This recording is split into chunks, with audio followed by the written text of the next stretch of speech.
Hi, I'm Sharon Natali and I'm here with Justin Nel from Mintel. Most of you will probably be familiar with Justin. He gets around a lot talking about consumer trends, and of course Mintel with their new product, global new product database as well is quite popular and well known. So I spend a lot of my time talking to my clients about health and nutrition and how that's changing and how people's definition of healthy is evolving.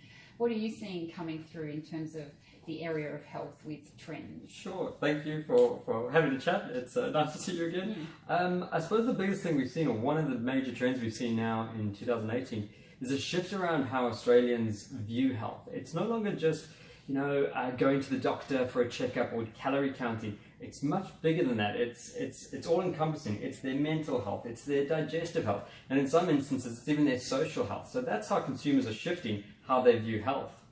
And so in terms of, I guess, foods and brands, how would you advise them to, I guess, touch on some of those things? Yeah, that comes down to what we'd call our full disclosure trend, or complete transparency.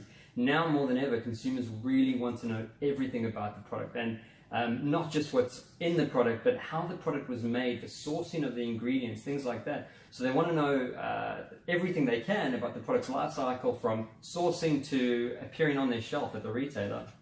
Okay, so the more information in terms of, I guess, that from production through to consumption and labelling, the more information we can give, the better, in terms of touching on, creating touch points with consumers along the food system, I guess. Yeah, definitely. And I think there's been a shift around the way this has been communicated. Previously we would have said to our clients, from our on-pack communication, talk about provenance and legacy and build a connection that way with, how long has the farm been in the family, things like that. And there's been a bit of a shift. While that's still important, it's more around the safety. Food safety is such a big concern here in Australia. So now don't just build a story, but convey to me that this product is safe for me and my family. And social media is a great way to be on the front foot with that. Don't wait for a consumer to ask. Use your social media platforms to push that information out.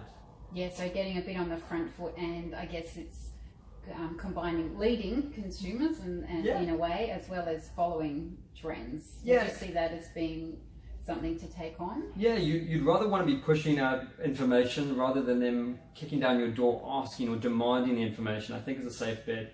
Australians are quite skeptical.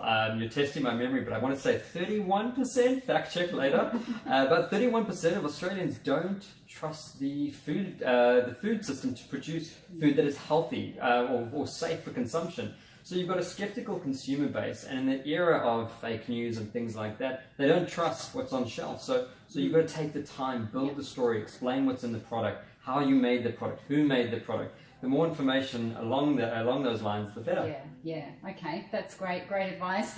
Thanks very much for your time, Justin. No worries at all, Sharon. Thanks so much.